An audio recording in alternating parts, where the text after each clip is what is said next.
RTSL media පුවත් ප්‍රථමයෙන් සිරස්තල සර්වපාක්ෂික සමුළුව සාර්ථකව නිමාවට පත්වේ. අල්ලස දූෂණයට එරෙහිව වෙනස වැඩපිළිවෙළ මැයි මාසයේ සිට ආරම්භන බව ජනපති කියයි.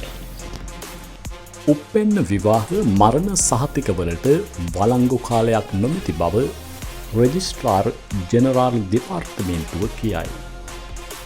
හිටපු ජනපති රනිල් අල්ලස් කොමිසමට කැඳවයි.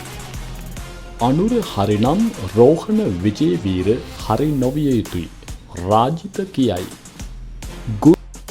හිටපු පොලිස්පති දේශබන්දු තෙන්නකෝන්ට ඇප ලබා දීමට එරෙහිව මහාධිකරණයට ප්‍රතිශෝධන පෙත් සමා.